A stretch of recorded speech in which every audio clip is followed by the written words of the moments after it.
Hello, folks. This is Alan recording another comprehensive best out of one draft video for Magic the Gathering Arena. In a couple of hours, in about 2 hours, I'll be pretty excited since Throne of Eldraine. No, not Throne of Eldraine, but War to Spark will be over, and we will finally have Dominaria drafts back on Magic the Gathering Arena. And I'm very excited since it's also Friday Night Magic. And it should be incredibly fun. I love the Dominaria set a lot. I think it's well balanced. I think it's very. I think a lot of the colors have a lot of value in that set, and there are lots of interesting combinations and puzzles and archetypes to figure out. Overall, I think that set is incredibly balanced. But either way, I think since it's going to end in 2 hours, I don't really want to do any War to Spark drafts since I haven't been having too much luck. Even with great drafts going on, my win rate isn't too high sometimes, and the opponent might just play some busted rare or mythic. That being said, I've had a pretty decent win rate with Throne of Eldraine since you don't encounter too many of those bombs, and if you are smart with your drafts, you can really make a really powerful, well-rounded deck that could pretty much win almost any matchup. So yeah, I think we'll sink some gems in the throne, and in a couple of hours I should do some more Dominaria draft, and let's begin. And Pack 1 Pick 1 was a rare. Pretty good card. Ventus Gargoyle. 2 mana, 5/4 flying. That's definitely in a solid stat line. Very great stat line, in fact. But it is conditional. It can't attack unless the defending player has 7 or more cards in the graveyard. So you do want to play this in a deck that can sink those 7 cards into the opponent's graveyard. Most likely, blue-black is the mill archetype that can do so. And it can't block unless you have 4 or more cards in your hand. So you do need to pay attention to how many cards that you have in hand, so you are able to fend off against aggressive opponents in the start. But it already comes with an activated ability, which puts cards into the opponent's graveyard and also yours. So it's definitely a great card, especially if you can play this on turn 2 against an aggressive opponent. A 2 mana 5/4 body is very difficult for the opponent to deal with in the early game, since 4 toughness can pretty much block almost anything in the early game. That being said, if you're able to sink those 7 cards into the opponent's graveyard, Ventress Gargoyle can get in a large attack over time, and at 5 power, it's literally a 4-turn clock if it manages to cut. Definitely a powerful rare that I don't mind first picking. Does play best in black-blue or mono-blue mill, but I can see this being pretty decent in a red-blue deck, and also maybe a blue-white artifacts enchantment deck. This card is just very versatile, very strong, but it does much more exceptionally well in blue-black. Regardless, what do we have on the uncommons? We have Mysterious Pathfinder, which is great for the Adventures archetype. The Adventures archetype is white-green if you want to maximize the potential, but there tends to be lots of adventure creatures in white regardless.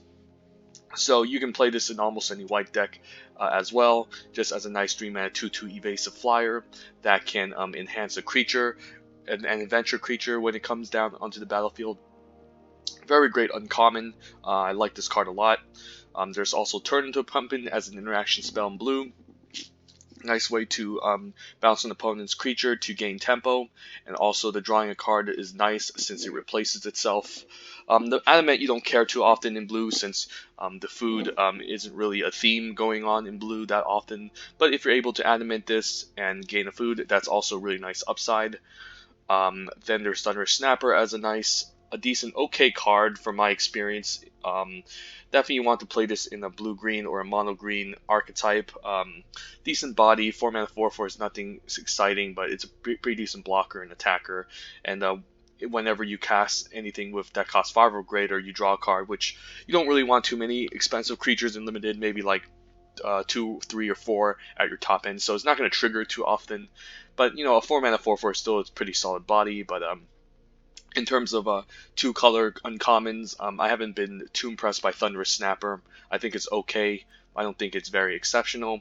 Looking at the commons, there's Gambrick Paladin as a excellent curve topper in any green deck. So if you're looking to play green, Gambrick Paladin is definitely great as a expensive card you can play in the late game. A 5 mana 5/5 that can be blocked by power 2 or less is definitely very powerful. Um, but overall, I think what we're looking at is just a Vantress Gargoyle. Um, maybe I think the Mysterious Pathlighter as a pack one pick one. I think these two cards have a lot more value than Turn to Pumpkin, Thunder Snapper, and Garenbreak Paladin overall, since they have a lot more potential upside if you kind of build around them. Now between these two, which one do I prefer? Mysterious Pathlighter is great for the Adventures archetype, and even then, the 3-mana 2/2 Flying Body is pretty solid. But Vantress Gargoyle, being a 2-mana 5/4 body, is insanely powerful, especially in the early game, since again it can block very well, and then in the late game a 5/4 flyer is just really phenomenal. So I don't mind taking the Vantress Gargoyle here. Maybe lean a little bit towards black-blue, but I can see this being played in almost any other blue deck as well. So I don't mind first picking here. Just a very powerful card overall. Doesn't require much to build around, doesn't ask much of you, and it can mill the opponent by itself, which allows it to eventually attack, while Mysterious Pathlighter just takes a little bit more work, but still a pretty good card overall. So I think I want to take the card that takes a little bit less work, but is powerful still, so let's take it here. And looking at this pack, what do we have? We have Shepherd of the Flock as a pretty nice uncommon. The 1-mana ability instant adventure spell is very relevant since you can reset permanents on reset and bounce back permanents to protect them or to retrigger their adventures spells, or if they're equipments like the weapon rack, you can just reset the counters on them. And then a 2-mana 3/1 buy is pretty decent to trade with. So Shepherd Flock is definitely great. Fairy Vandal looks excellent. I think this card does most likely phenomenally much more better in a blue-red draw 2 deck. That being said, I've been impressed by this card in almost any blue deck, since blue usually have enough card draw in their in the archetype that you don't necessarily need to maximize the potential of this in red blue. Even then, with a couple of ops or like Witching Wells, the Fairy Vandal can grow either 1 or 2 counters, and it can be incredibly threatening, and it's a really nice evasive threat to play. The flash effect is nice, and sometimes you can even ambush 1 toughness 1 power 1 toughness creatures and get a nice card out of it for free. Very great card. Looking at the commons, there's Ardenvale Tactician, which I'm a big fan of. Just a nice ability that allows you to tap 2 target creatures, either offensively or defensively, and then it provides a 2/3 Flying Knight, which provides a bit of evasion in the Knight's archetype. Definitely a very good card. And then Reef Soul also stands out as a nice removal spell. 2-mana sorcery speed, single black, destroy target creature power 3 or less. Doesn't ask much of you. So really in this pack, we're just looking at these 4 cards. Which card fits well with our Vantress Gargoyle? Vantress Gargoyle mostly overperforms in a blue-black deck. So Reef Soul, it definitely is a great follow-up. However, I can see this being played in almost any blue deck and not necessarily a blue-black deck. Even then, it's a solid blocker on turn 2, and then even if you can't mill your opponent fast enough, you should eventually they should eventually have 7 cards in their graveyard for this to start clocking the opponent. So I think I don't mind leaning towards Fairy Vandal here. We could still be in blue-red or blue-black, and Fairy Vandal should still be good in pretty much any blue archetype. It's going to mostly excel in blue-red, which Vantress Gargoyle can still be great in, or Fairy Vandal could be in blue-black, which it's still fine in, and Vantress Gargoyle is mostly going to overperform in that deck.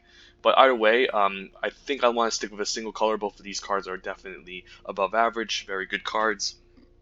And with enough synergy in any of these any of these archetypes, both these cards can just win games by themselves. So I think I like the Fairy Vandal here. Stick with mono blue for now. And now what do we have? Looking at this pack, There's an Overwhelmed Apprentice as a 1-mana 1/2. Not amazing mill card, but it mills the top 2 cards of the opponent's library, and you can scry 2, and it's an early card to play. Not the most exciting since it doesn't really block too well at 2 toughness, nor does it deals damage. I guess this card is going to be, and it's at the end of the day, it's just going to be a pretty mediocre chump blocker at the end of the day with the 2 toughness going on. But I mean, if you're playing against an opponent with lots of 1 toughness creatures, the Overwhelmed Apprentice can be okay as a card to trade off. But for the most part, you don't really want to play this late. It does mill for 2, however, so in the blue-black archetype, I can see myself playing this. Inspiring Veteran's excellent, but doesn't pair well with our 2 colors. But I would pick it up if I was already in the Knights archetype. Looking at the commons, there's Flutterfox if we want to move into blue-white enchantments. And we do have a Vantress Gargoyle that can set us up for that archetype. And then a 2-mana 2/2 is a nice evasive attacker if you can leverage this and give this flying. The blue cards are pretty decent as well. There's a Didn't Say Please, which I don't mind playing in a blue deck that can keep up mana. In blue-black, this can be very nice since it also helps mill the opponent by putting the top 3 cards of their library into the graveyard, which has some synergy with the Vantress Gargoyle. There's also Opt, which has synergy with Fairy Vandal, which I don't mind playing copies of as well. Scalding Cauldron is pretty much fine removal in any color. So really, lots of options here. I can speculate on blue-white, and then we can make a nice evasive blue-white flyers deck with our first 2 flyers, and then the Flutterfox we can kind of leverage to start attacking the opponent. Maybe we just want to stick with blue for now, and since we don't really have an idea of what second color we want to pair with, and we can take either Didn't Say Please or Opt depending on which archetype we want to fall more in. I think these 2 blue guards are much more exciting than Cauldron since they have a lot more synergy with our picks. So the Op would do better in the blue-red draw too, of course, with the Fairy Vandal. The Didn't Say Please can help fuel the Vantress Gargoyle for the mill archetype. But even then, the Vantress Gargoyle can mill by itself, and you don't really care about. I mean, you can play this in a deck where it doesn't really care about milling your opponent as a win condition, as long as this becomes a 5/4 flyer. It's very strong. So I don't know. Both of these cards seem pretty decent, but maybe Didn't Say Please just might be slightly better than Opt, since it can actually deal with the opponent's threats, while Opt is more of just a cantrip card for this Fairy Vandal. And I don't know how heavy I want to sink into into the blue-red archetype to just take a single Opt for a Fairy Vandal. But I mean, it's kind of close, but I think I just want to lean with the blue cards. Like, I don't want to choose a second color, but Flutterfox is a pretty good 2-drop, no doubt. But I don't know here. I could just take a Didn't Say Please. It should be fine in blue-red as well, since there are some spells you want to keep up mana for, and it also fuels the Vantress Gargoyle, and it also can deal with the opponent's threats. So I don't mind taking it here. I think it's a lot better than Overwhelmed Apprentice, which at the end of the day is just going to be a chump blocker. And it doesn't seem too effective for what it does, while Didn't Say Please can actually deal with a threat in limited that you otherwise can't. So yeah, I don't mind taking it here. So yeah, snatch it up. Alright, now looking at this pack, if we took the Flutterfox, we'd probably be looking at a Golden Egg as a way to basically put another enchantment on the battlefield that can trigger the Fairy Vandal and provide flying for the Flutterfox. None of the white cards look too amazing, none of the green cards look amazing, none of the red cards look amazing. So I think the choice is between Runaway Together and Golden Egg. Golden Egg would help the Fairy Vandal. It's a fine artifact to play in the early game to gain a little bit of life. Runaway Together is an interaction spell that we can keep in blue in order to bounce something back or to save a creature. Both these are kind of close, but since we don't have any interaction right now, I don't mind taking the Runaway Together. Can be fine if we do end up in a mill archetype and we pick up those Merfolk Secret Keepers to bounce back in our hand and constantly mill the opponent with. Also, it's a fine way to kind of defend, and blue is looking to be a little bit more controlling in this archetype. I mean, I could be wrong, and the Golden Egg might be better if we do end up in blue-red, but that being said, Runaway still keeps us in blue. and it's a good card, so let's take it. And here, we could take all that glitters, move into blue-white, since we do have a couple of we do have Vantress Gargoyle already, and we can pick up more artifacts and enchantments to enhance our creatures. There is Queen of Ice, which is okay, not very impressive. It can be a solid body if you need a controlling, if you're in a more controlling deck. Which I don't even know if we're trying to be controlling or aggressive right now. I don't really know which archetype we're selling into, but it's just okay at the end of the day. Like a 3-mana 2/3 isn't going to do much besides maybe blocking a creature or holding off a creature. Steelgaze Griffin for the blue-red deck is where this card is going to mostly shine in. I don't think I want to play this in any other archetype besides blue-red. Draw 2. So I don't know. Pretty interesting pack. All that glitters can be very nice if you are in blue. White enchantments, this can kind of enhance a creature and deal a bunch of damage to the opponent with a flyer. Or we can just kind of stick with mono blue for now and see where we end up.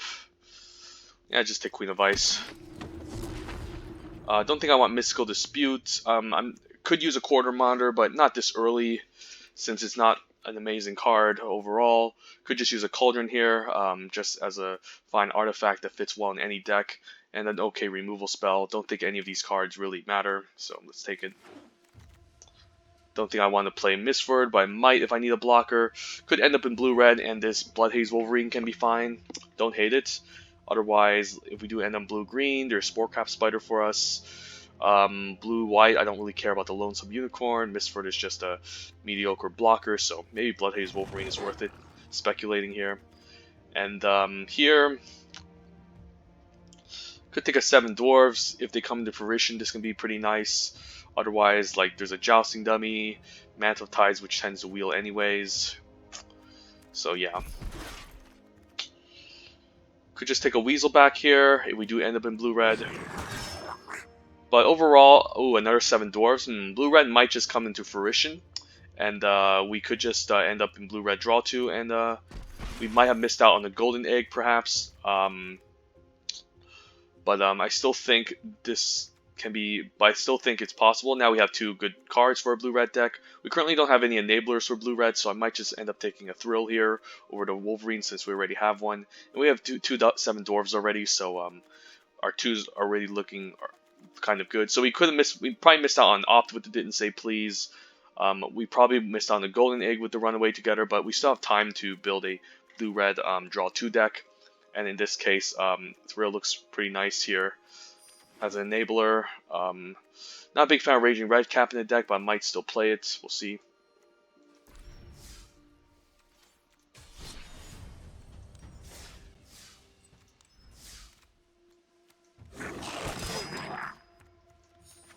Alright, so it looks like we're leaning towards blue-red. I mean, we could be blue in any other color right now, but for the most part, most of the open colors seem to be red. We didn't pick up too many great red removal spells, however. We did choose a Didn't Say Please over an Opt, but it can still be fine in blue-red. And we also passed up a Golden Egg for Runaway Together. But right now, the packs are kind of giving an indication that red looks slightly open. So hopefully we can kind of solidify this archetype and get the nice payoff cards. Or we could just move into another second color. We'll see. And looking at a rare in this pack, not a very exciting card. Not a big fan of Doom for Toad. I think this card takes a little bit of work to get going, and it's fine in Standard to counter the Fires of Invention deck. But other than that, the payoff of this card isn't really worth it. You gain 2 life, you draw a card, create a 2/2 White Knight Vigilance creature, sure. And then it does take a lot of work to set up, since you do need a lot more creatures than your opponent to get this to actually get the most value.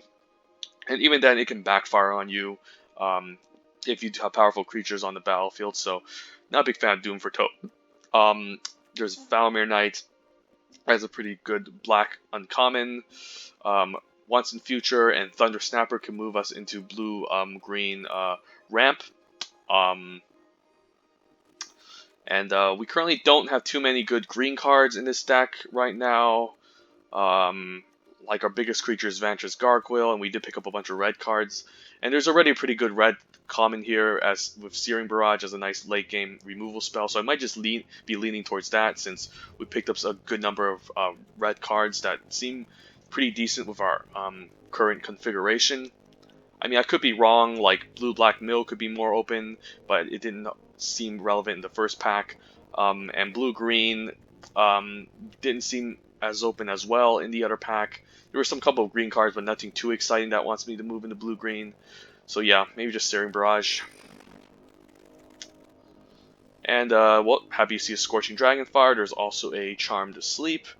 Order Midnight would be great, too, but we would have to commit into Blue-Black Mill, which we currently don't have any mill cards besides a Didn't Say Please. So just between these two, and which one do I prefer? The Scorching Dragonfire's instant speed can deal with smaller threats and exiles, which is nice. The Charmed Sleep is a lot slower, isn't instant speed, but can deal with bigger threats that you otherwise can't deal with. So really between these two, it's up in question. Let's think here. In terms of interaction, we have Runaway, Scalding Cauldron, and Searing Barrage already. Didn't Say Please is kind of like interaction, not really, more of a counter spell, but it plays well with like Searing Barrage. I guess if we do take this Scorching Dragonfire, it does play well with our Didn't Say Please, since it's an instant speed removal spell that we can keep up. So it kind of maybe makes sense to just take the Scorching Dragonfire, just to play well with our other interaction spells at instant speed like Runaway and Searing Barrage, which I wouldn't mind. So I don't mind this, and it's also a little bit cheaper, easier to cast than the double blue from Charmed Sleep. So I think I'll take it here. And Slaying Fire looks great, so red is definitely open. The other great card in this pack is Sir Alan, but for now, it looks like blue-red is the place to stick with. And, well, can't go wrong with 3/7 Dwarves. I think I'll snatch it here since we already have 2 of them, and if we have 4 or 5, they can be incredibly powerful. Otherwise, the Thrill wouldn't be bad. Bloodhaze Wolverine wouldn't be bad. But yeah, I think I'm liking this 7 Dwarves. The only payoff we have for the draw 2 is the Fairy Vandal, and we don't currently have too many card draw effects, so we should kind of maybe focus on that in the future, but I really can't pass up a third 7 Dwarves since 2's already pretty busted. Here, the best card in this pack is Keeper of Fables, which is still late, but I don't know if you want to abandon blue, since we're kind of deep in it. Like, we could be in red, green non-humans, but we'd lose out on a couple of playables that we took, but it is definitely the best card in this pack. I guess maybe Tome Raider can be fine to follow up the Fairy Vandal. In case we go turn 2 Fairy Vandal, we can Tome Raider to draw a card and enhance this. So I don't hate that. Also, Steel Gaze Griffin can be a fine curve topper, so maybe we just stick with blue-red. And another one seems good, but I think I like the Witching Well here, just as a way to, just as a nice play on turn 1 that smooths our draw steps. And then in the late game, we can sacrifice this to draw 2, which is really nice. We already have a Tome Raider, but I wouldn't mind a second one. I also wouldn't mind Steel Gaze Griffin as a curve topper that can trigger. But we currently don't have too many ways to draw cards, again, other than a single Tome Raider and a Thrill of Possibilities. So I could use another value engine, such as Witching Well, but Tome Raider would also be fine, but I think I want a turn 1 play. Plays well with our Didn't Say Please as well to keep up at instant speed. Here, I don't think we care about Knights in blue-red, so I don't think the Brimstone Trebuchet makes any sense. But even then, a Wishful Merfolk seems pretty bad, so I might as well take it. Do I play an Overwhelmed Apprentice to mill the opponent out a little bit? Maybe. And it might help me feel my Vantress Gargoyle, but I don't think I'm going to play this in this type of archetype. Don't think I'm playing Locthwain Gargoyle either, so I might as well take the Overwhelmed Apprentice. Here, Once in Future is the best card, so we could be in like red-green non-humans with the Keeper of Fables and then Once in Future, but I think we had enough blue cards that we wanted to stick with blue and didn't want to restart. Could just take Prophet of the Peak as a random curve topper.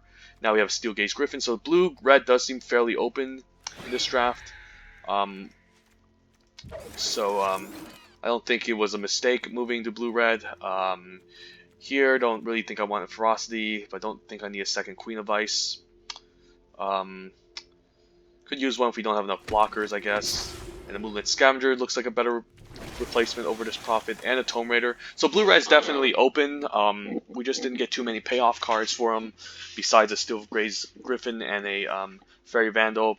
So hopefully we open up an Improbable Alliance or some Mad Ratters next pack, and we can kind of leverage this blue-red draw 2 plan. Otherwise, it's looking like a pretty okay deck. But red-green or blue-green could have been open as well, but I'm happy to have taken up these removal spells in this second pack. So let's move on. And the best card in this pack is the Lovestruck Beast. Unfortunately, we're far away from casting that. Here, I guess we could take either Mystic Sanctuary or Steel Gaze Griffin. We have a good number of red cards. I don't know if I want to risk a tap land. Maybe I could just have another payoff for blue-red and a nice finisher in their late game to fly over and deal some damage to the opponent. But otherwise, not too exciting here. And a Fairy looks pretty nice. It's good to Witching Well, good with the Cauldron. And that's pretty much it. But even then, a 3-mana 2/2 flyer looks pretty decent. And then hopefully I can pick up more non-creature artifacts like Mantle of Tides or Golden Egg to synergize with this. Don't think we're milling the opponent as a game plan. So yeah, I don't think we're mono blue enough to take Thunderous Snapper, so Animating Fairy should make the cut. Here, I wouldn't mind a second Cauldron over a Didn't Say Please. Again, the game plan isn't to mill the opponent. It's a fine interactive spell, but given that I've taken this Animating Fairy, I would like another artifact to go along with it. And this is a fine removal spell. 4 mana is quite pricey, but even then, sometimes you just need to deal with a pesky flyer, and Scalding Cauldron gets the job done. There's also Thrill, but yeah, there's also Thrill a possibility I forgot to mention. That can help us draw 2 on the opponent's turn, but I think the Cauldron, just to maximize the power of this Animating Fairy, could be worth it here. And we do have a Witching Well in the Thrill already, and double Tome Raider. But we could use a little bit more, but I think the Cauldron might have a little bit more upside. Could take a second one. I think a Searing Barrage makes sense now, just to have another powerful removal spell in the late game. Don't think I need 3 Cauldrons. I guess I could take 3 to even maximize this even more, but I could use something that can deal 5 damage at the very least, instead of 3.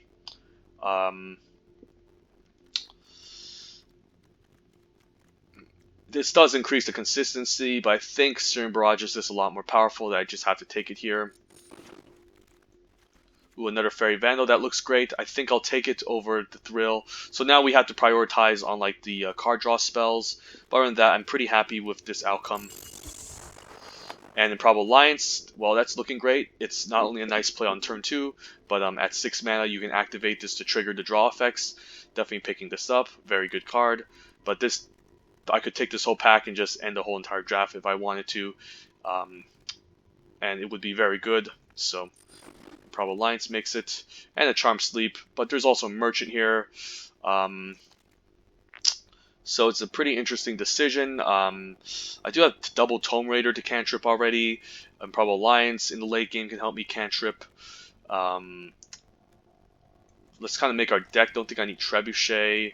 Don't think I need Raging Redcap in this deck. Could cut the Moonlit Scavengers, we'll see. Could cut a Queen of Ice. Quarter Martyr can be an okay blocker. Could see myself playing triple 7 Dwarfs anyways. I mean, I could have a way to draw cards, of course, to dig deeper into our deck. But Charm Sleep is a pretty decent removal spell. But how many removal do we have? Like 1, 2, maybe 3, 4, 5, 6, 7, 8. So our removal should be good. So maybe the Merchant of Vale makes it just as a much more to have more card draw, and we get a Charm Sleep anyways. Happy to see that. There's also Mantle of Tides we could consider, but it's definitely not a great card. So Charm Sleep looks good. Mystic Sanctuary might make it into his deck, just to maybe retrieve a removal spell in the late game. And Mantle Tides, maybe we end up playing it for the Animating Fairy and the Thrill.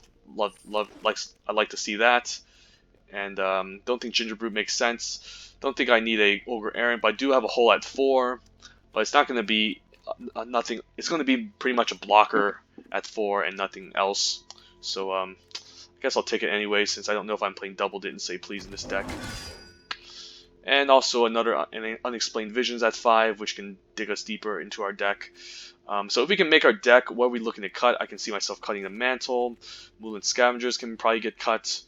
Could see myself cutting a Griffin. Do have a hole at 4, so maybe Ogre Aaron can be fine in this deck. Maybe Queen of Ice can go. Don't know if I want to play Mystic Sanctuary. It can be fine with Searing Barrage, I guess. Didn't say Pleases pretty much on the cutting block as well. I guess I already have a Runaway Together. I could use something expensive to draw. Okay, so this looks like our deck. So it came out pretty nice.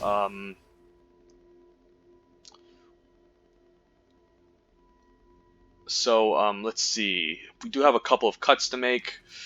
I do like the Double Cauldron with the Animating Fairy and Witching Well, so I think that will do. Don't think I want to play something bad like Mantle of Tides in this deck just to make this have a lot more upside. In terms of cuttables, I think I like the Vantress Gargoyle, but we are playing in the card draw deck. Therefore, milling can be a bit of a problem if we are digging towards our deck, but it's still a fine card to play in the late game as a win condition. Could just cut the 7 Dwarves, I don't know. Definitely not playing Fling in this deck. I do like the Double Thrill to help us loot and dig closer to our cards. Could cut a Steelgaze Griffin since they're kind of expensive and not a really good card at all. Unexplained is kind of slow. How many card draw do we have again? A Witching Well, Double Thrill, Double Tome Raider, a Merchant of the Veil, and even Improbable Alliance in the late game. So I don't think we need Unexplained since it's kind of slow. Maybe we can just cut the Counterspell since we have all this removal already. We have Double Searing Barrage, Slaying Fire, Charm Sleep, Scorching Dragonfire, Double Cauldron. So yeah, our removal should be very good, that we don't necessarily need a Counterspell at this point. But it could be fine to keep one up to play along with the Scalding Cauldrons. But overall, it's not necessary. Could see myself just playing this Ogre Aaron just to have a 4-drop. Now, what do we cut? We could just cut the 3/7 Dwarves, to be honest. In terms of creature, we have 15. Let's see. Do want something at 4, so this Ogre Aaron seems fine. Just as a way to block. I think I need a Steelgaze Griffin as kind of curve topper. I guess our curve is kind of low. I mean, I do have Double Searing Barrage, so maybe 17 lands is still worth it playing in this deck. Just 3 more cuts. Maybe we just cut the 7 Dwarves. Like, who cares? Our win condition isn't to, again, be hyper aggressive. I guess these are fine 2-drops in the early game, but we should have enough 2s that we don't care about having 3/7 Dwarves. The win condition basically is to fly over with Double Fairy Vandal, Tome Raider, Steelgaze Griffin, and the Improbable Alliance triggers. I mean, Corridor Monitor can be cuttable, I guess, but it's a decent blocker that I don't mind having on the ground in the early game. Weaselback can be just our cut at the very least, since we already have turn 1 plays, Double Cauldron, a Witching Well, as our permanents to play on 1, and we don't necessarily need a 1/1 in the early game, so I can see myself cutting that. And then this can just overall just be our deck. I think we want to play 17 lands to have something to loot away the thrill of possibilities. I might play the Mystic Sanctuary since we're slightly blue, and it can get a Searing Barrage back on top in the later games, or a removal spell, or an interaction spell. 1, 2, 3, 4, 5. 1, 2, 3, 4, 5, 6, 7. So I think our interaction should be good enough that I can throw away the Runaway, but the Runaway does play with the Tome Raider, so I don't hate that. We don't have a lot of creatures. I could cut a Cauldron. Like, it does increase my chances of the Animating Fairy, but to be honest, it is kind of slow and clunky.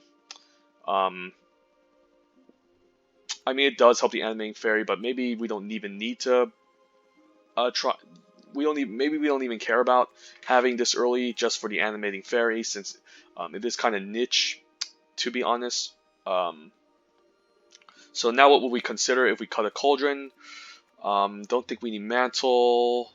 Don't think we did. I don't think didn't say please since we have all this removal already. Do we have a Steelgaze Griffin? Queen of Ice. We should have enough blockers that we don't care. Unexplained is just a slower version of Witching Well. Maybe a Moonlit Scavengers as a top end card. We do have Witching Well, Cauldron, and Improbable Alliance already. Like, it can be a decent blocker in the late game and a way to potentially bounce something back, which I don't hate.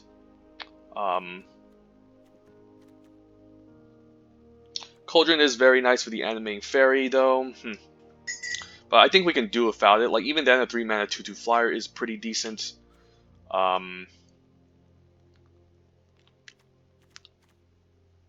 But, I don't know.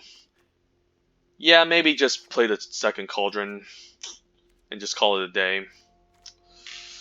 Alright, let's give this a go.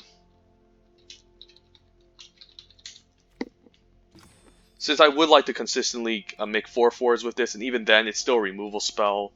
And we do have Runaway together to bounce anyways. We don't have a lot of creatures, but that's fine. I think we can kind of win with the flyers that we generate from Improbable Alliance. And we should have enough that's okay. And we can just dig towards them. I mean, I do like Moonlit Scavengers, but I think it might be too much. So let's give this a go, see how this deck works. And we'll consider whether or not we want to fix it after this.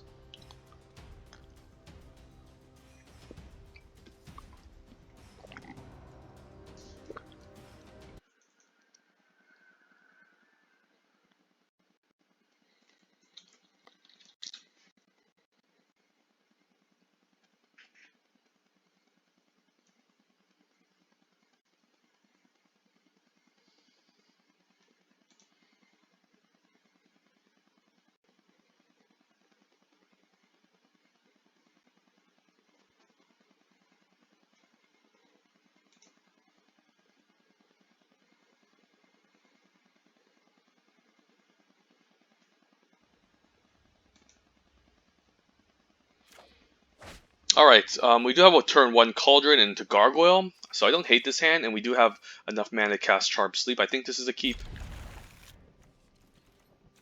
And we can start with a Cauldron, and if we have turn 3 Animating Fairy, this can be really nice. And we should be careful with the Improbable Alliance, but I don't have any way to trigger this yet, so I don't mind just playing the Gargoyle here.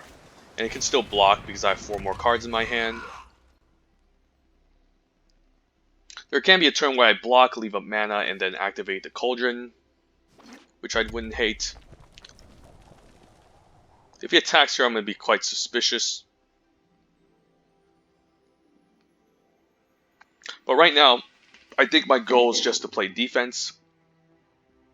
I should have 4 more cards in hand to just keep this up as a decent blocker. So this is a weird play. He probably has a removal spell or a pump trick, so I don't think I block. Like, he could have, I don't know, he could have Searing Barrage or Scorching Dragonfire, which can punish me. So maybe no blocks, and I can leave up the Cauldron next turn to potentially kill off the Weaselback. So I think land here is fine. Don't think I need to play the Improbable Alliance. I think we can say go, end of turn we can mill the top cards, and eventually start attacking with this Gargoyle.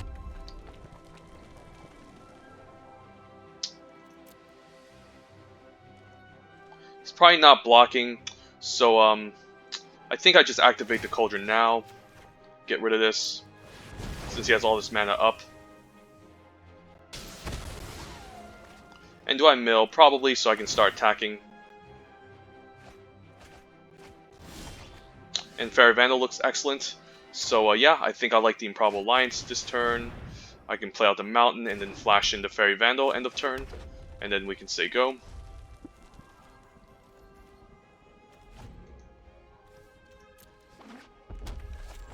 Ember Paladin, okay. I might just trade it off. I mean, I guess I can't block it since, yeah, since it's I don't have 4 more, so I guess I just take it here. I don't hate it since I can Charm Sleep it next turn. I do want to start milling so I can start attacking past his opponent. And I can Charm Sleep this Paladin anyways, so it's not the end of the world. Or I can just Cauldron. I don't hate the Cauldron since Charm Sleep can deal with a bigger creature. So yeah, let's just do this.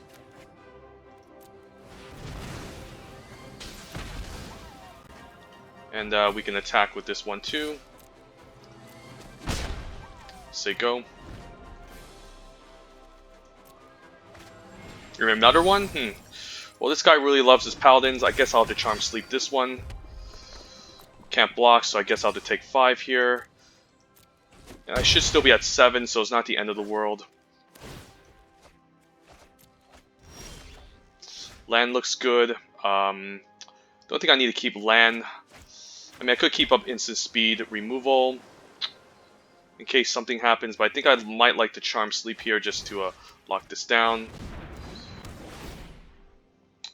And then I can get in with the Fairy Vandal. And then after next turn I can hopefully he doesn't have another one. Okay, he doesn't. Just a Weaselback Redcap. I can contend with that.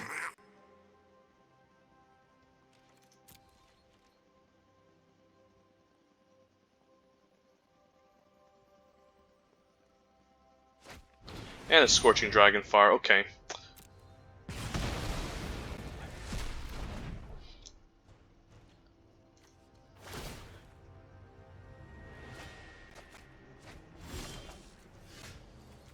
I mean, I guess I can just activate the Improbable Alliance. Why not?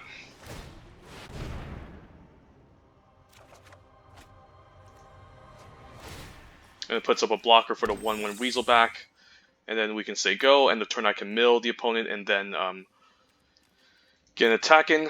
Actually has 7 cards already, so I have no idea what I'm doing. I should have attacked. Big mistake. So I don't need to mill anymore. All I really need to do is just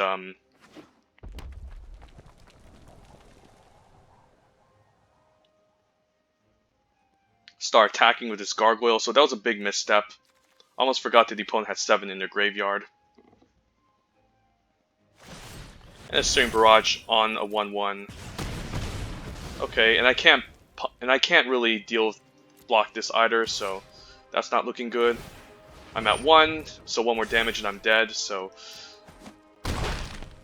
might have to consider a Searing Barrage this turn.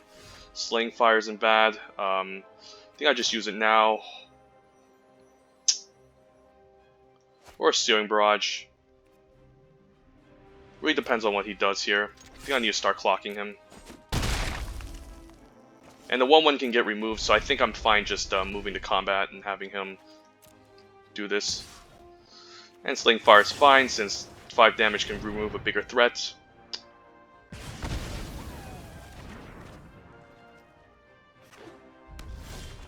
Opponent has nothing, so now I can start looting.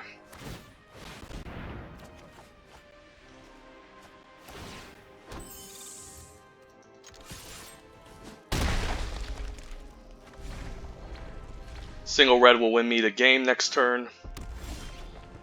And a Fairy Vandal.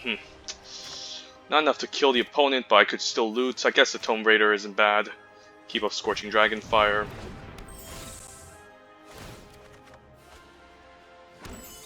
And a Quarter Monitor is a fine blocker anyways, so...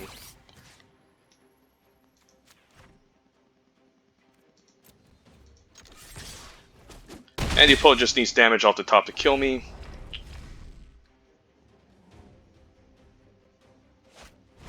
Alright, Gingerbrute, good game.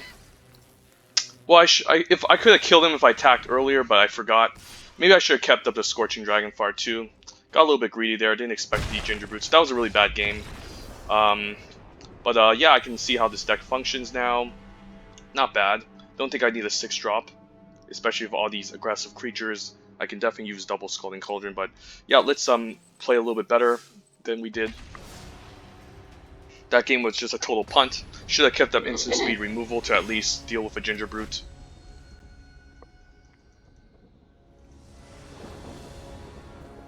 Alright, Cauldron on 1. Don't have enough for Charm Sleep. Think this is fine. Hopefully I draw into something.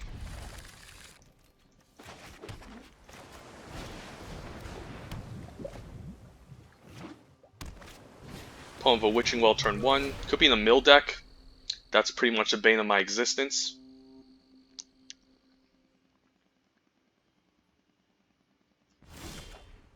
And double blue, don't mind it. Eventually have to cast this Charm Sleep, so I might as well play it out. Blue-black mill, okay, not something I want to see. The Charm Sleep isn't bad though, since it will tap this down, and he won't. And I don't want him to start activating this, so I might as well lock it down while I can. Otherwise, a 5/4 flyer is just going to be a huge threat over time. Queen of Ice, I can kill that with the Cauldron. I think we're just going to say go. Maybe activate Cauldron end of turn. Don't mind taking 2 for now. You could have something much more scarier that I need to get rid of with this Cauldron.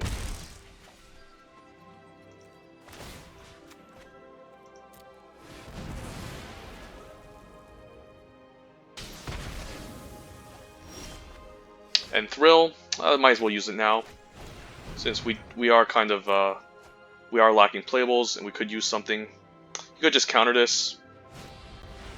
I guess he's gonna turn that into a pumpkin to bounce it back. Alright, that's fine. I can Searing Barrage it eventually, so it's not the end of the world.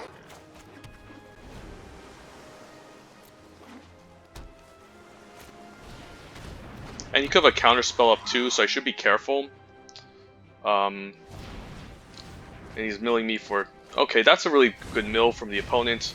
Double Fairy Vandal and Thrill. So here, I think it's Searing Barrage just to get rid of this, in case he has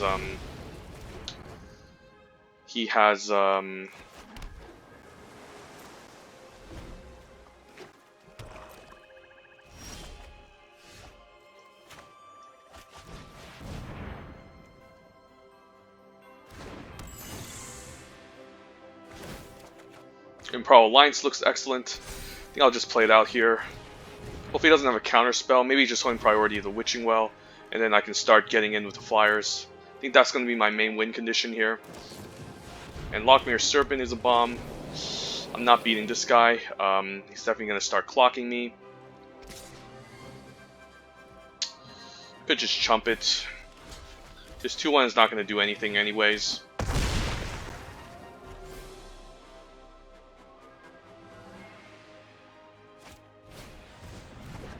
Don't think I have anything in my deck that can deal with that. Just a huge bomb.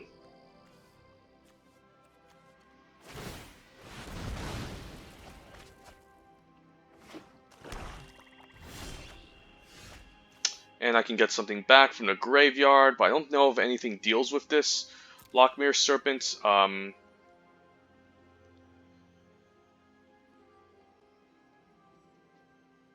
Could just take the damage, keep a runaway together. Draw and discard. I don't know, maybe I just concede. I'm not playing. He's at 20 life. This is almost impossible. Okay, so what? This is what happens in Magic. You can't really control what the opponent plays, and you know, if they have a better deck, they have a better deck.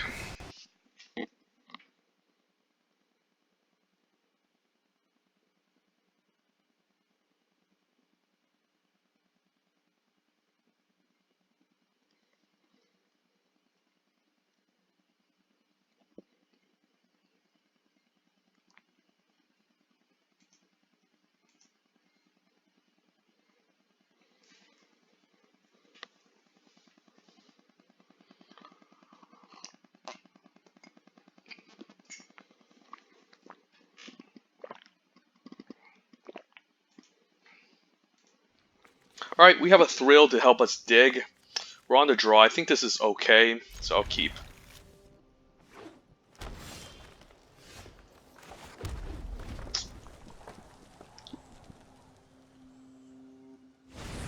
Kiri's Pair. Then we have a Bloodhaze Wolverine that can start getting in. And I can even attack, and then he can then I can instant speed this Thrill. If he decides to block with the Kiri's Pair, and that can be pretty decent.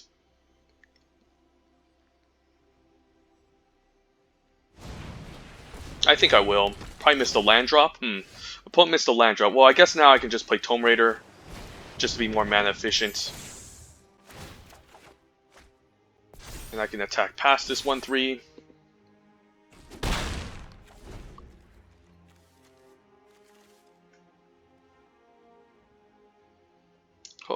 I would be amazed if he used a removal spell on this, and he did. I guess he just wants to buy some tempo. Here, I think I'm fine attacking, and then I can oops the opponent. Oops. And he goes for it. Well, that was a nice debate.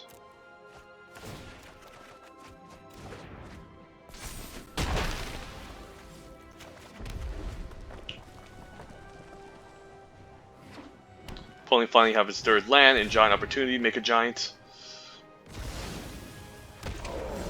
Alright, I could now just keep up the Searing Barrage just to maybe block this and then try to kill it. I think I'm fine 2-for-1ing myself. He could have a Pump Trick, but I don't know how else I'm going to deal with this. I should do it after damage.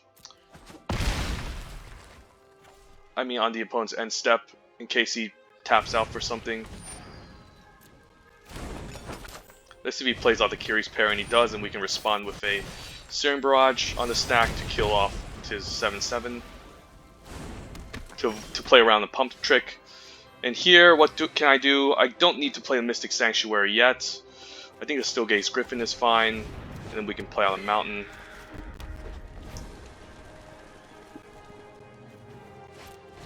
Yorvo, I can kill that with Searing Barrage or Slaying Fire. I think I'll Slaying Fire for Adamant, and then I can Thrill. This way, and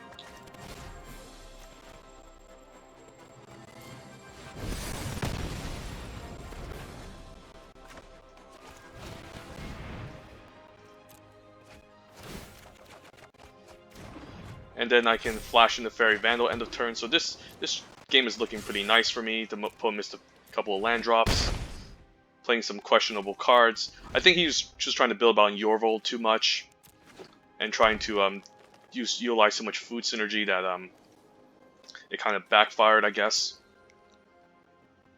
Used up his Fell the Pheasant already. I could block with the Fairy Vandal, but he might have a Pump Trick. And 1 damage isn't the end of the world, so I think this is fine. And then I can even fetch back the Thrill just to, with the Mystic Sanctuary on top, just so I can trigger out the Fairy Vandal. And I should have a removal spell already that I don't mind. Yeah, let's get the Thrill on top. And then we can draw it next turn. But for now, I think I want to keep up removal and just attacking for 3.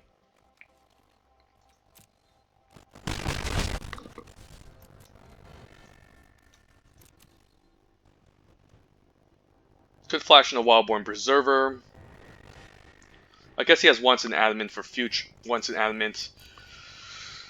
So he might try to make another 7/7 to maybe close out the game. But this is 6 damage next turn with the Thrill, and I can also just end step Searing Barrage to face. Alright. I guess he took the Fell the Pheasant to shoot down my flyer and buy a turn.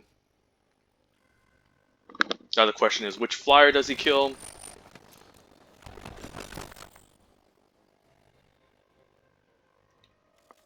You can play both Yorvo and the... Okay, that's fine, and I'll kill Yorvo next turn when he plays it.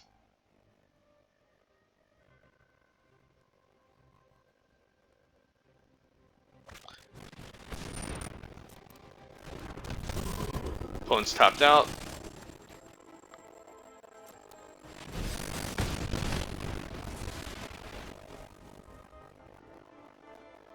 Thrill off the top is nice since it helps me dig deeper and also grows my Fairy Vandal.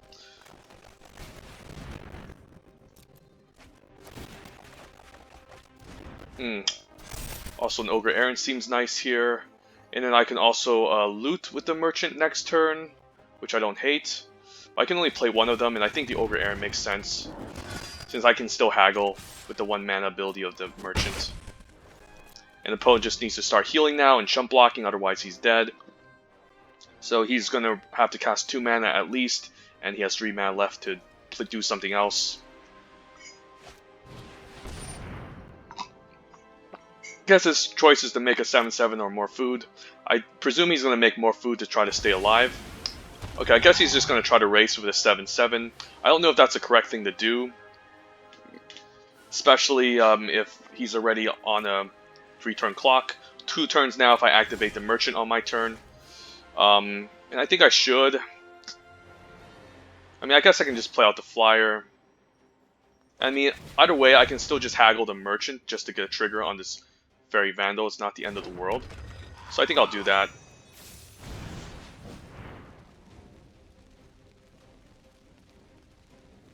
I don't know how this works. I don't think I draw anything. No, I don't. I guess I'll just play it out anyways. And I don't care about taking 7.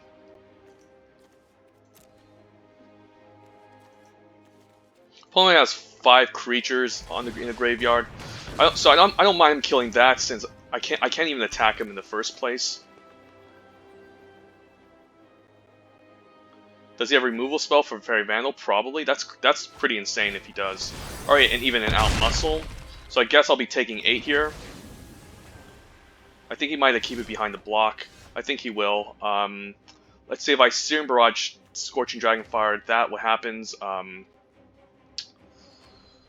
think my job is just to dig deeper now. I don't think I care about removing anything. So let's just dig. Run away together isn't bad. So I could just do it here and attack with the Ogre Errant. That isn't bad. Yeah, let's do this.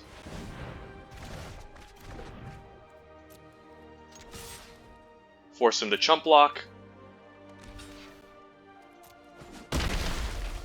And then replay it.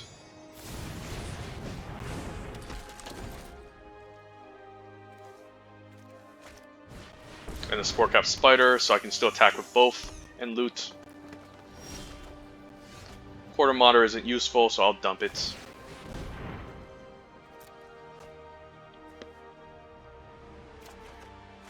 Land isn't useful, so I'll dump that too. Don't need a mountain, but I'll still keep it in my hand to dump next turn. And the opponent can just take 2 here by blocking the Ogre Errant.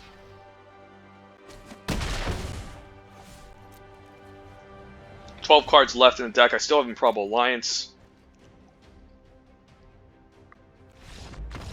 Alright, that was a pretty interesting, fun game.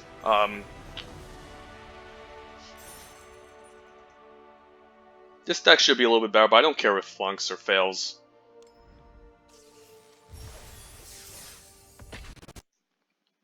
It seemed fun overall, and that's what matters.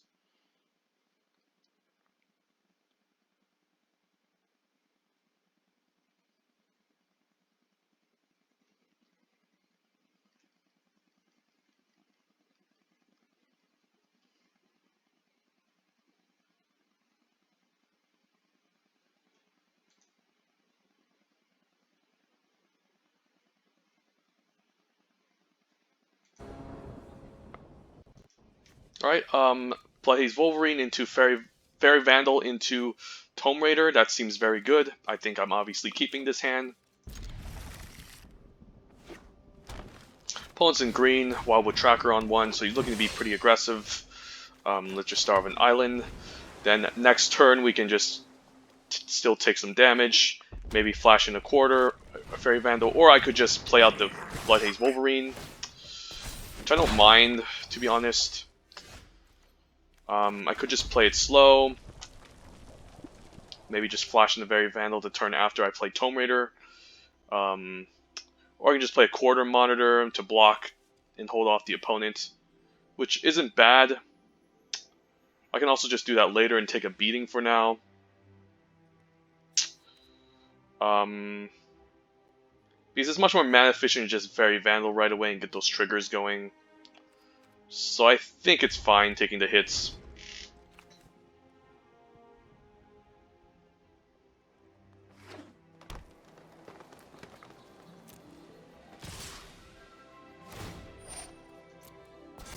And this is a bit of a beating, but it's only 3 damage for now. I just want to be mana efficient, get this out on the battlefield ASAP. The Brimstone Trebuchet, I won't be able to attack past it, but ooh, Improbable Alliance? Well, that's not bad. I could play this and then Cauldron, but then I won't have a... But then I'll be taking a little bit too much damage while this Tome Raider can hold off this Weasel back. So even though I want this earlier to get a trigger activation, I think it could just... I mean, I guess I could just Quarter Monitor here and Cauldron to hold off the 1/1. Yeah, let's just be mana efficient. Make sure we hit our land drops. I think that's much more important. Next turn we can try something else. But I'm fine trading off this Weasel back. You could have a Bargain as well. I could just block the Wildwood Tracker, in fact. I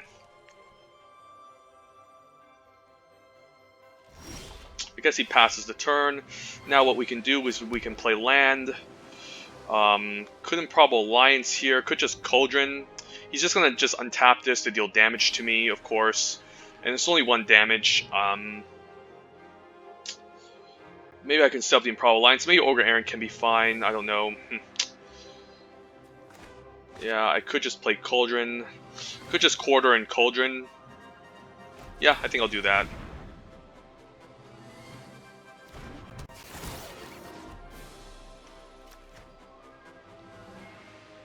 Improbable can be nice, but I don't have any card draw.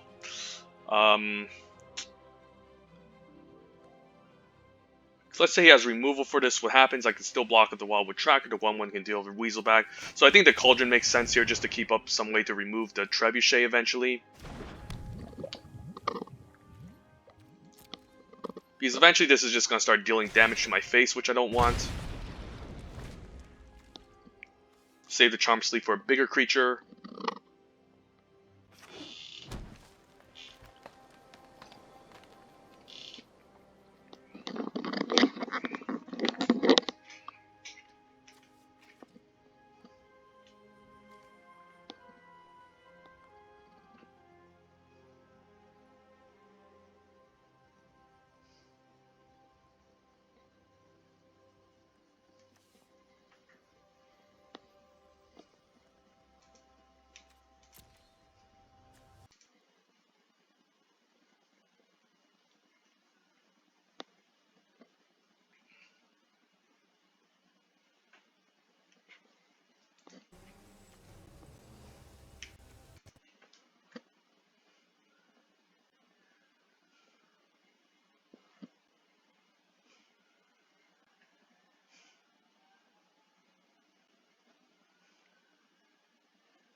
Opponent's thinking of something here.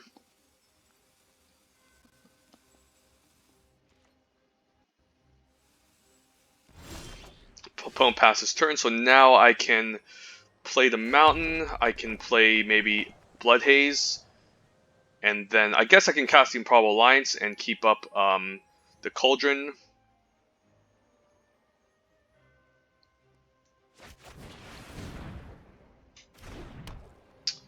And I think I can say go. I mean, I could just activate it and attack, but I think I'll respond to the activation.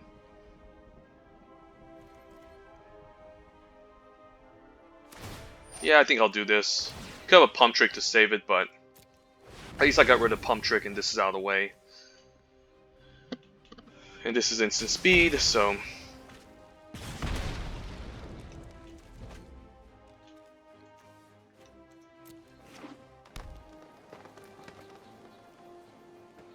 Land would be nice since I can Wolverine and also Ogre Errant, but now I can play out the Steel Gaze Griffin, which seems reasonable. I think I want to attack into the Fairy Vandal, leave behind the Corridor Monitor as a blocker for the 2/2, and then the 1/1 can trade off for the Weasel back, because I need to start eventually pressuring the opponent.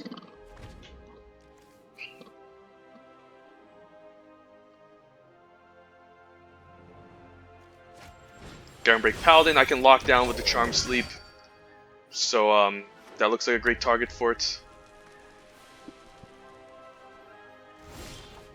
and Slaying Fire off the top. I think now I just locked down the Garen Break Paladin.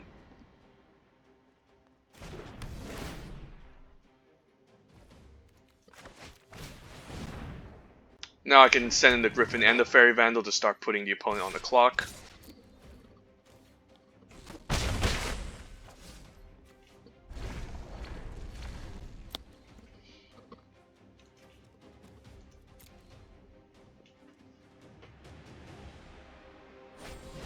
And return to draw cards.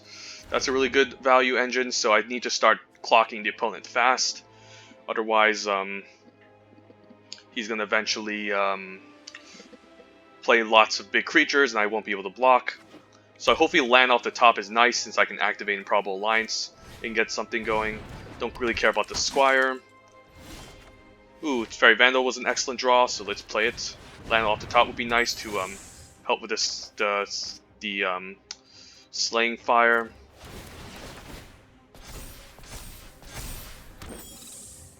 I guess now I thrill at instant speed, which is also nice. But this is a lot of damage. I think I'm fine sending the Bloodhaze Wolverine. I should have enough blockers to survive next turn if he tries something.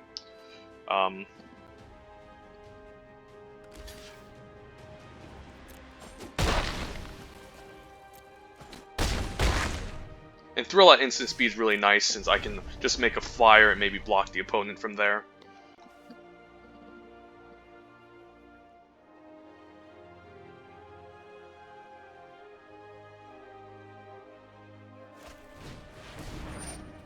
Right, opponent thrills 2.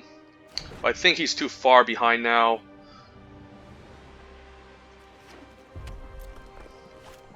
And Rampart Smasher off the top. Hopefully there's no haste on this thing, but I can still chump it with a flyer. And Hengewalker for Adamant. Yeah, good game.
Alright, Tomb Raider on 3, Scorching Dragonfire. I think this is a fine keep.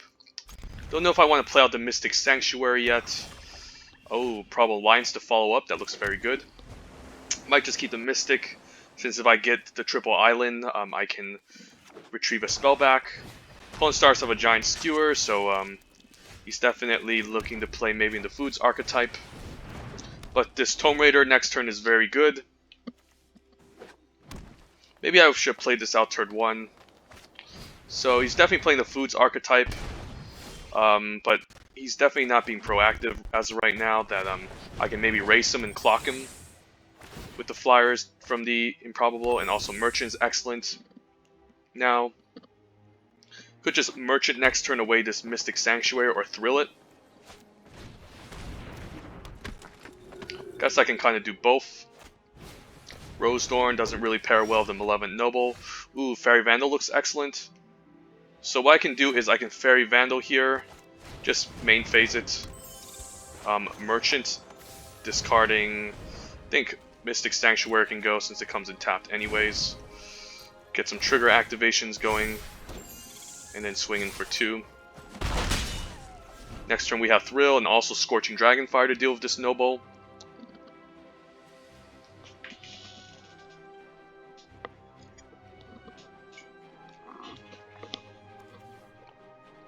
If he spends his whole turn equipping this, alright, Bake. I see.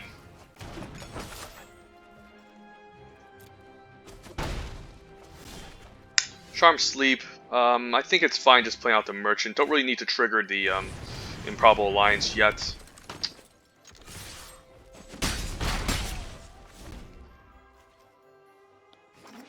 If he wants to spend his whole turn equipping a weapon and attacking, that's fine. I'll let him. I'll take it, and then I can just Scorching Dragon fire it away.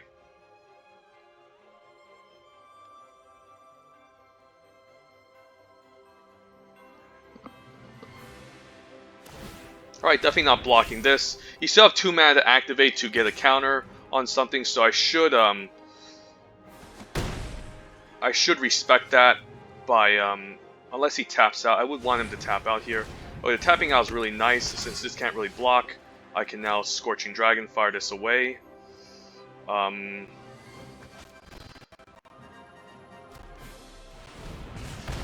Exiling it. And I can just play land, and I can keep up Thrill at instant speed. I think I'm going to dump the Ogre next turn at instant speed. But for now, this is a lot of good damage that we're sinking in. This can't block, so I don't care. And then, hopefully next turn I pick up another land for Searing Barrage. Opponent does have a weird black-blue deck where he's looking to be hyper-aggressive, which isn't really the game plan of that deck. You're usually looking to just be a lot more defensive against an aggro deck.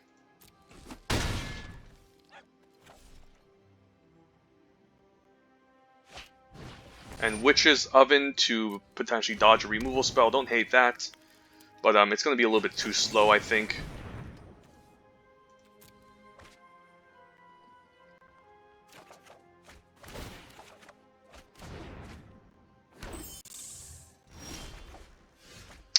I could just Searing Barrage this away. I think I'll do it. I guess he can tap out, sacrifice a food, and I can Searing Barrage the Order of Midnight. But I guess he'll just tap and get rid of it anyways. So we'll just pass turn here. Do I care about firing off the Searing Barrage now? Don't hate it. You can make a food in response, that's fine. But at least I get this out of the way.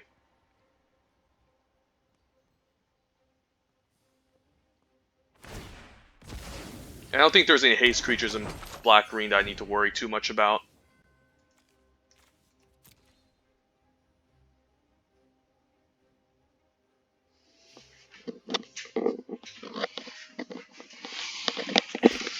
Oh, and okay, the Deathless Knight is definitely annoying, since it can just constantly keep coming back. So I do need to outrace him, in a sense. So how about we attack with all.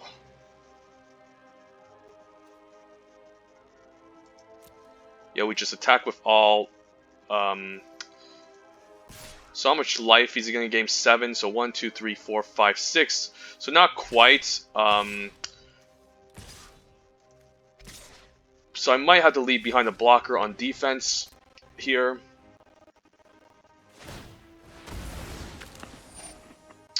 I guess now I can lock down the Deathless Knight, since when you gain life for the first time each turn. So the trigger is out of the way for the food.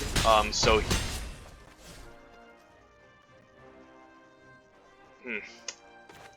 if I Searing Barrage, he's just going to I think we can play the Blood Haze here, maybe just play a land to at least have 6 mana.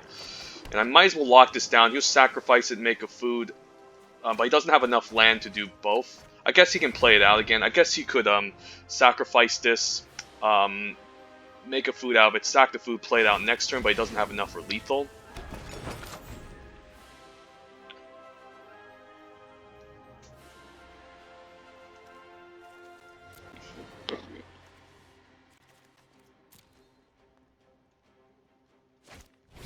Lost Legion.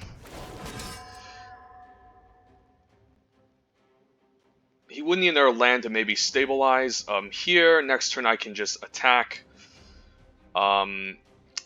How much life is he going to gain? 6. So I think a single Searing Barrage should finish him.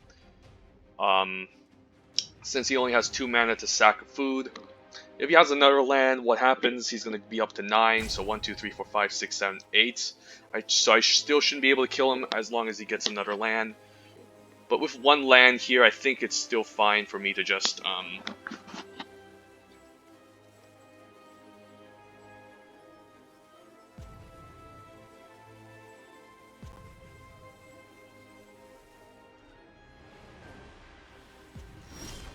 So I guess now I can just Searing Barrage here. He's going to sack, make a food. He's going to sack this, make a food, go up to 6, and I should be able to kill him. So this is, I think this is fine here.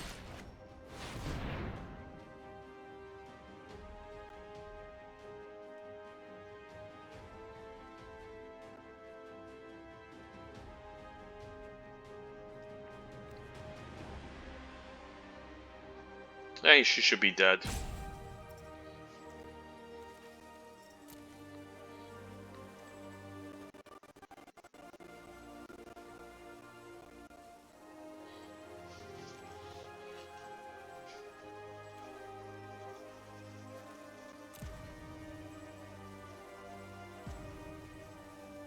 If he uses a pump trick to save this, he shouldn't have enough to,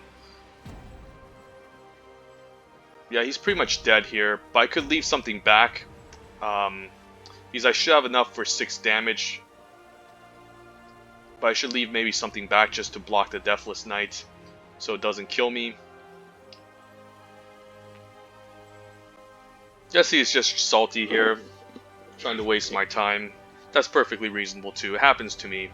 So sorry opponent, if you're looking at 10 million removal spells in a blue-red deck, that's usually how you're supposed to draft it. So blue-red is a little bit more controlling, you just want lots of removal spell, dig towards your win conditions, that being Improbable Alliance, Fairy Vandal, etc.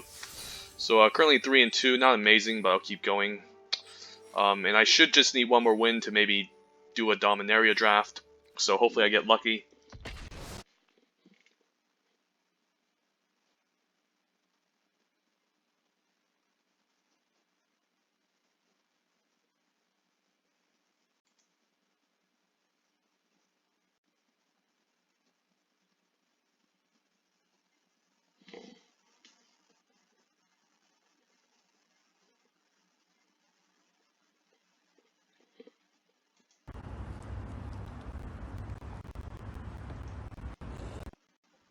Right, Fairy Vandal on 2, Animating Fairy, I think this is a good keep.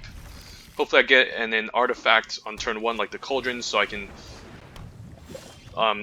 use the Animating Fairy on, or I can just, since he has Cauldron now, I think it might be reasonable to not play the Fairy Vandal, and then just play the Animating Fairy on 2 to kind of, ooh, the Cauldron? So this is looking nice. I think I just play the Cauldron, since next turn I can turn it into a 4/4 creature. And then we can say go. Hopefully he doesn't have a counter spell up. I would like him to tap out for something. Alright, the Hengewalker, that's totally reasonable. Now I can play out the land. I can Animating Fairy here. Turn this into an artifact. Do I attack? Yeah, I'm fine trading 4 for 3. It's totally reasonable too. Opponent's in mono blue, it seems. So that's pretty interesting. I guess not mono blue, I think he just kind of got lucky. I can go for an attack here if he decides to double block. I guess I can just Slaying Fire. So let's go for it. Opponent doesn't do anything, okay. So this turn what do I do? Can play out land. Could Slaying Fire to Rosethorn just to prevent him from... Actually, I don't mind the Vantress here, just to be mana efficient. Yeah, the Vantress is fine. I still have 4 cards in hand to, I guess he has an opt up here. Mystical Dispute for 1. Sure. That's interesting. Guess he's definitely, that was a nice counter, by the way, opponent. Didn't really expect that, since this card tends to miss.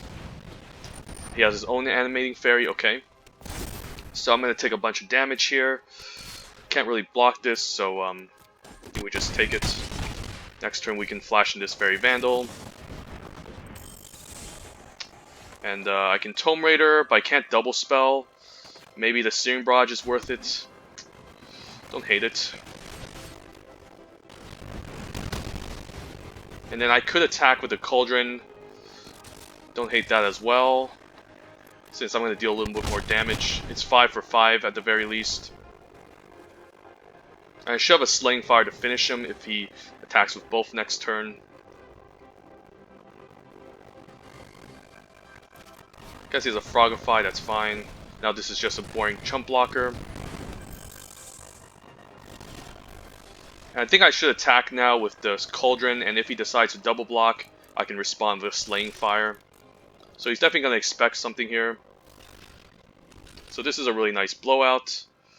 Doesn't really matter. Let's just fire this off.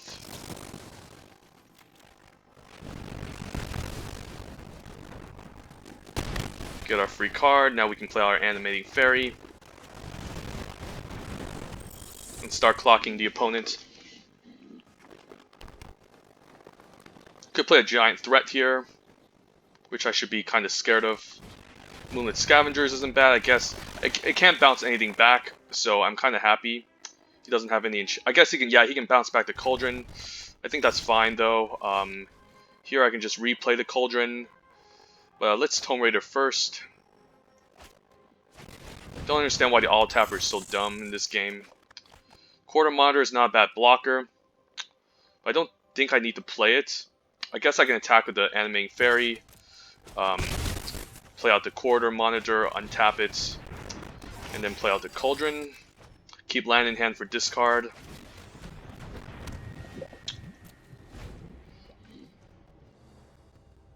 Don't think I need a chump block at 11 life. Unexplained Visions is kind of slow for the opponent. I could chump block next turn. There's no trample in blue or blue-green.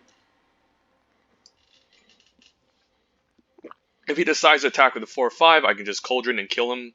So I don't think he should attack with his Moonlit Scavengers, otherwise he's dead. Could just activate the Cauldron to kill the Rosethorn main phase to prevent him with the to prevent the extra mana that the opponent might have. I guess he plays on Merrily Pixie. Now that's a good target for my Cauldron. Ooh, Searing Barrage off the top. I guess Searing Barrage is just game over here, so.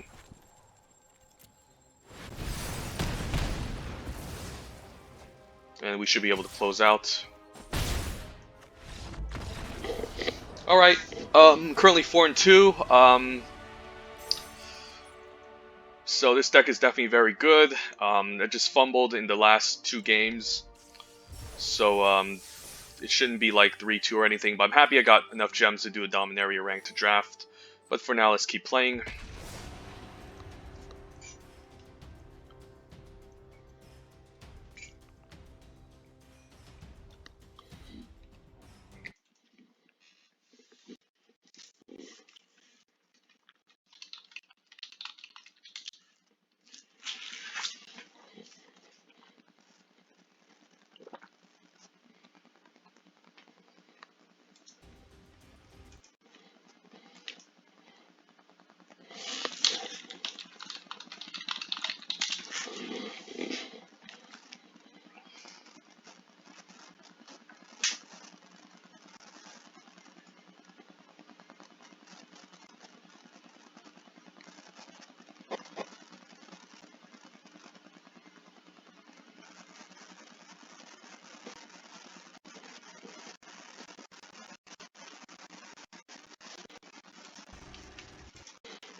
Alright, Improbable Alliance on 2.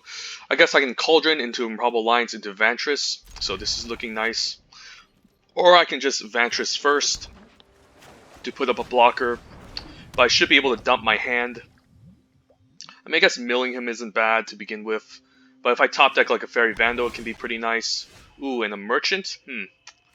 So there's a consideration to just play out the Improbable Alliance since I can haggle with the Merchant. I think I like that, so I can start getting the flyers online. I don't really want to throw away lands, though, to the Alliance.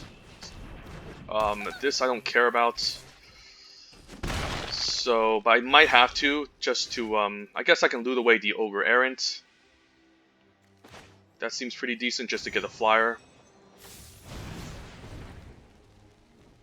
Then I don't think Ogre Errant's too good in our deck anyways. And I do like the land on top. Now I can play out the Gargoyle. I need to be careful not to mill myself too much, since I'm looking to draw a lot in this deck.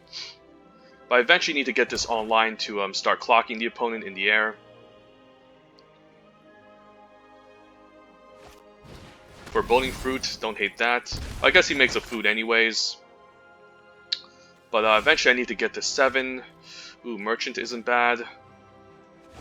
So now I can play out the Merchant, play out land, play out second Cauldron, and then end turn I can mill with the Vantress Gargoyle, and then eventually get 7 into the graveyard and start clocking him.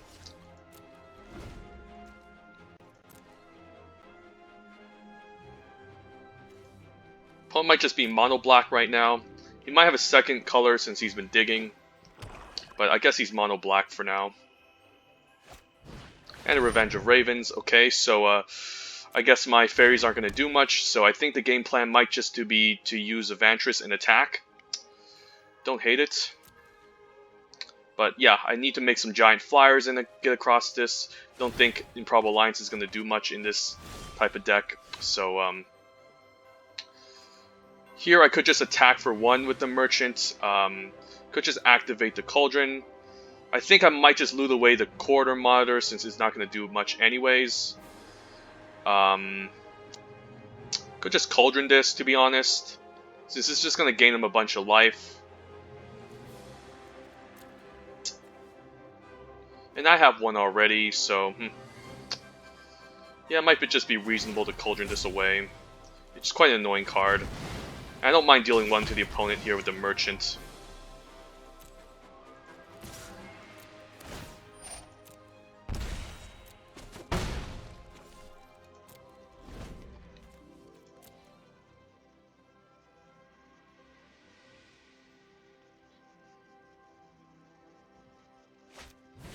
Lost Legion, sure, but that can't attack past anything. Guess I can Cauldron that away too, but he could have a Yara that I need to deal with, and this Merchant of the Veil can start blocking this Lost Legion. Hopefully he doesn't have Bake or the Exile spell. Otherwise, you know, this Gargoyle is pretty much my best win condition at this point. Spin Swordsmaster to drain for 1. Okay, that's reasonable. Right, let's mill. Tome Raider can help me cantrip, but it's not... I might save the Tome Raider, I guess, to kind of,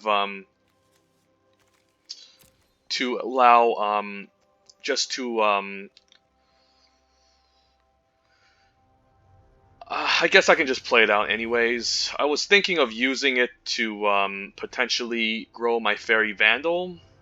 I do have a Merchant, but I might as well just use the Merchant. I mean, the Quarter Monitor can help me block, so, yeah, maybe the Tome Raider should be fine. Okay, the Fairy Vandal is what I need, so I can flash it in next turn, hopefully, and loot away the Quarter Monitor.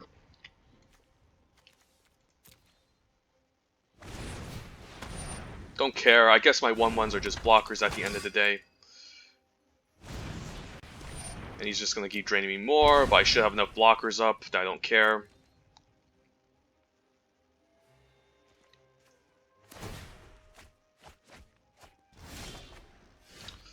Opponent has 4 cards in the graveyard. This is going to come in tapped, so I might just loot it away.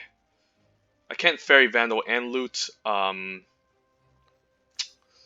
has 5 cards in the graveyard. I can put 6 by activating Cauldron end of turn. I mean, I might as well just play this out. Even though I do want to use this retreat back a spell, I think it's necessary. Next turn I can flash into Fairy Vandal, or I can just use the Cauldron. So I think we just say go here. And my game plan is to use these behind as blockers and to grow out my Fairy Vandal and just clock the opponent from there. Could use a removal spell on the Vantress Gargoyle. Opponent is splashing white, so that's interesting as well. Lonesome Unicorn, sure.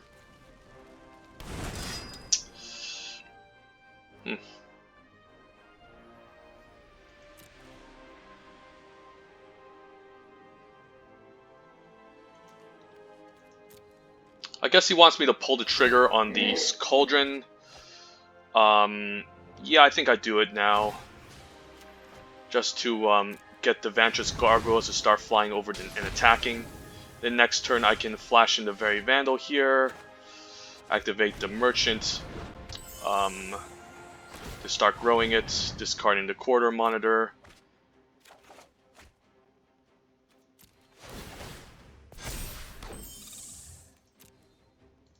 And I can start clocking him. 5 damage, 4 damage per turn. Say go.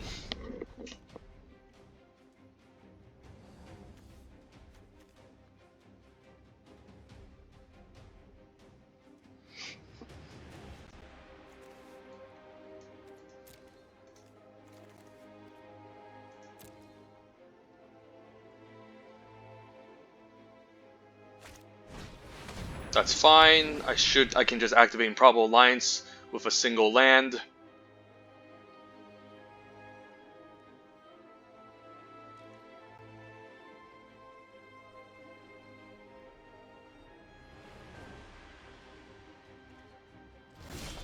Alright, land off the top is good. I think I want to play the mountain first.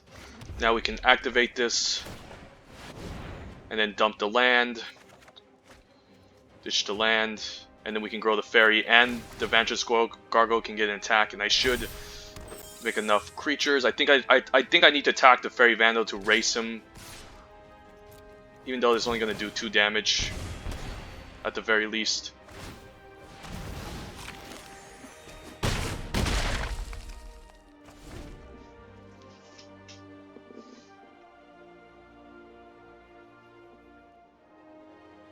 The opponent doesn't have infinite life gain.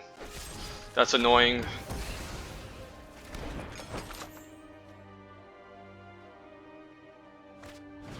The Venerable Knight's also pretty annoying. If he wants to send us Min Swordsmasters, that's fine. Might as well just kill them all off while I can, so I might as well just trade everything.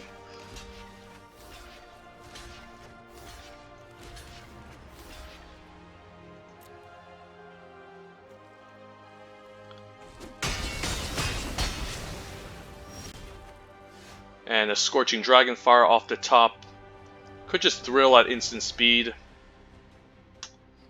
Or I can just Thrill now. I could just Scorching Fire and Thrill, why not? Nah, let's just Improbable Alliance here. I think it's fine. And we can ditch the land. And if he plays out tries to play out the Unicorn, I can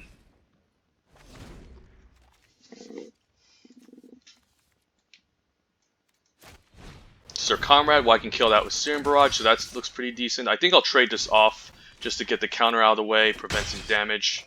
And then I can Searing Barrage away the Conrad. Well, that's annoying.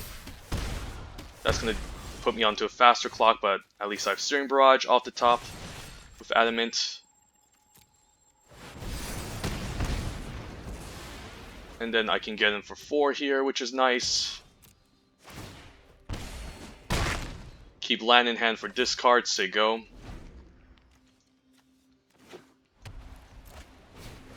Flutterfox, I can shoot down. One more commander, I can maybe block. Doesn't have I guess it has indestructible only with the I guess I might as well activate this, kill the knight, chump block the 2/2. I guess I have first strike 2 with Thrill. So I might just Wolverine here. Don't mind attacking the Fairy Vandal. Then I can thrill at instant speed. And then Scorching Dragonfire. I think it's fine attacking with the Fairy Vandal here. I should be able to deal with his board next turn. If he decides to attack with everyone, I do have Scorching Dragonfire, instant speed. I can chump block the Wintermore Commander. And I have First Strike with the Bloodhaze Wolverine, so I think this is fine.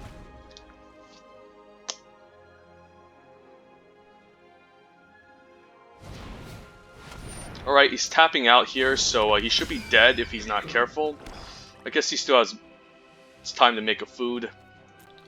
So we'll see what he does here.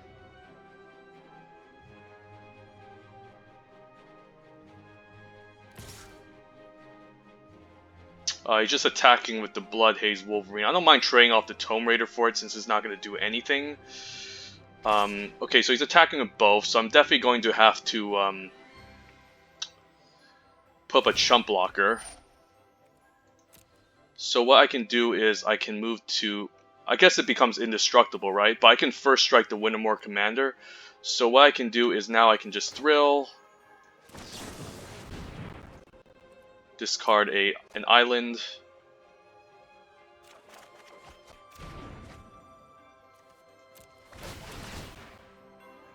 Put up a chump blocker. Now I can block like this. And I can just run away together here. I don't need to Scorching Dragonfire. I mean, do I need to run away? Let's see. So he's going to have 7 life next turn. If I Scorching Dragonfire away the Lonesome Unicorn...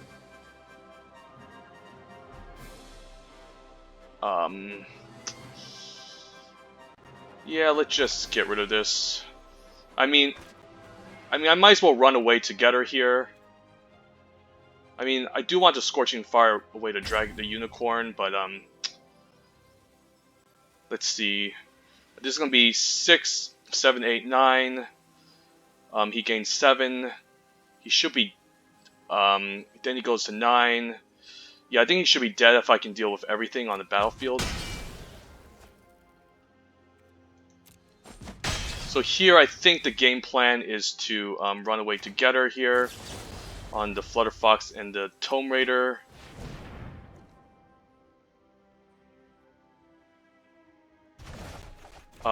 Then what I can do is I can play out the Tome Raider.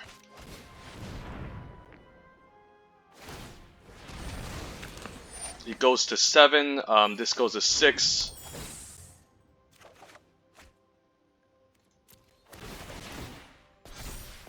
And this should be 9 damage. It should be able to kill him if I only attack with 2 of them.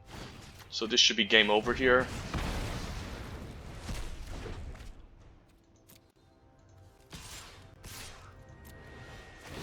Alright, and I even won against Revenge of Ravens, so yeah, this deck is definitely very powerful. Didn't expect to win this one after he dropped the Revenge of Ravens, but sometimes you just gotta plan out the win condition of your decks.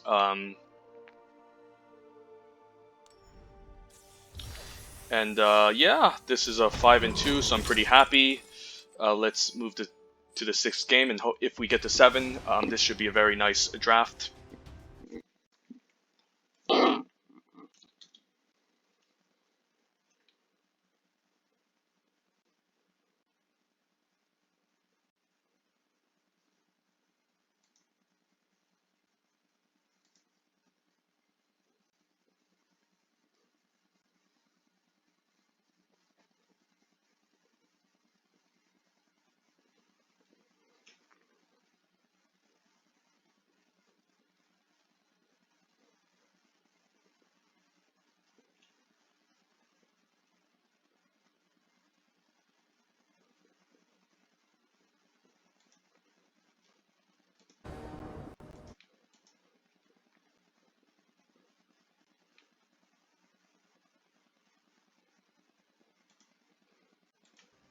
Alright, Cauldron on 1, I can thrill to find my answers, and also Slaying Fire could also be adamant. I think this is fine keeping.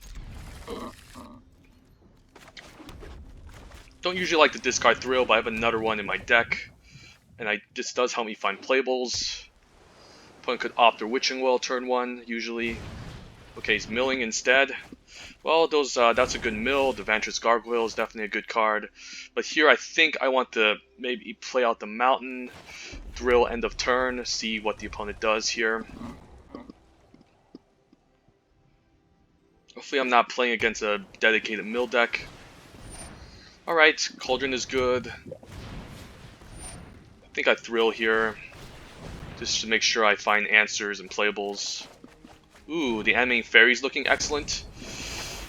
So I'm happy that I drilled here, otherwise I wouldn't be able to grab it, but now I can turn this into a 4-4. You can start clocking the opponent. You could have a bounce spell or some way to deal with this.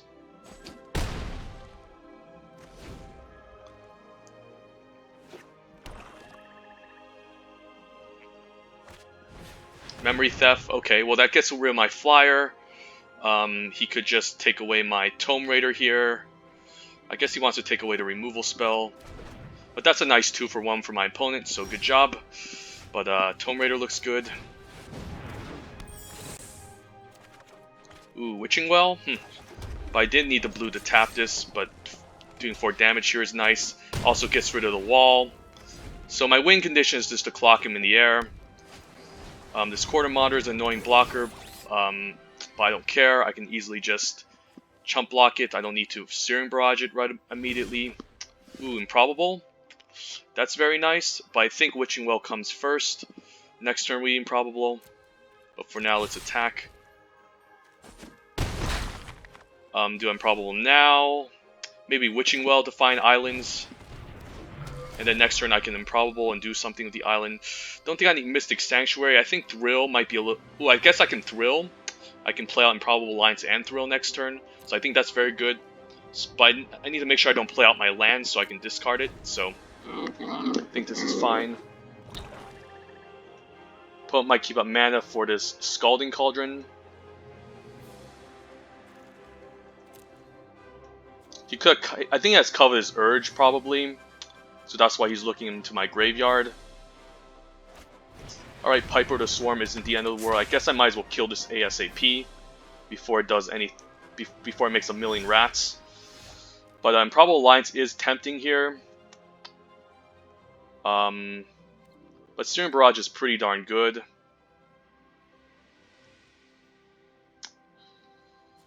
So now what? I guess I can do the Improbable Alliance next turn. So I might as well kill this before it gets out of hand. I don't really want this to untap. I guess he could have a counter spell. But 3 damage to the face here is nice. I don't really want to attack because he's keeping off Cauldron to prevent my... so he can 2-for-1 me with the Cauldron and the Scalding Cauldron. But at least I got rid of Piper. Covetous Urge is stupid. But he might take away my Improbable Alliance, so I can't cast it. Or he might just take a removal spell like Searing Barrage. I forgot what he took there. He took away a Vantress Gargoyle. I guess I can trade it off, but for now I think the Improbable Alliance is the play here. And I can even just sack the Witching Well at instant speed. I don't need to use Thrill, but I think now I'm fine trading this off. If he wants to trade for it, that's fine. I mean, I guess he can't because he needs 4 or more to block. So he kind of misplayed there, I think. And I could attack the Tome Raider as well. So definitely a misplay from the opponent since he needs 4 or more cards in his hand to block this. You could at least gotten a removal spell at the very least. I think he needs to keep up Cauldron here. He might just use it on the Tome Raider.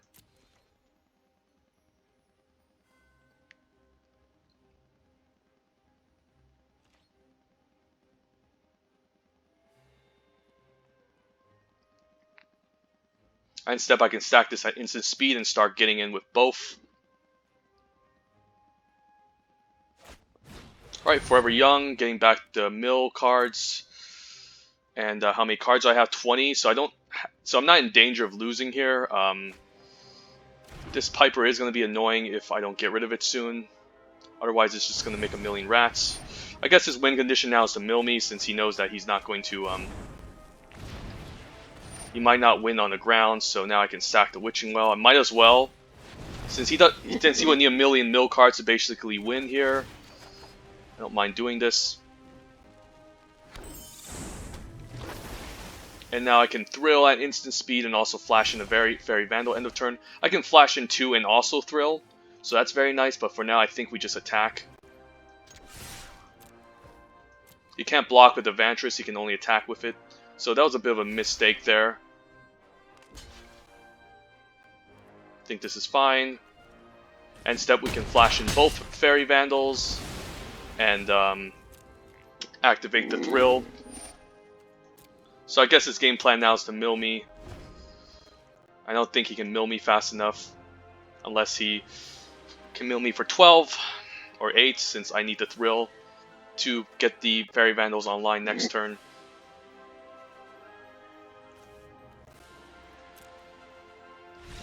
Alright, opponent concedes. Alright, I guess the final video will just be the final boss. Or I can win this in less than 15 minutes, 14 minutes. I guess I'll give it another go. So I guess we can kind of look at our deck here. I was surprised this managed to even get to 7 in the first place, since I was kind of not so sure, but it seems like we drafted another very powerful blue-red deck. Let's save this and capture. I'm going to make a part 2 video on the final boss for this deck, since I might run out of time. I don't know how long the next game is going to last. But for now, this is a very good draft, and you'll be seeing more Dominaria draft after this. So stay tuned.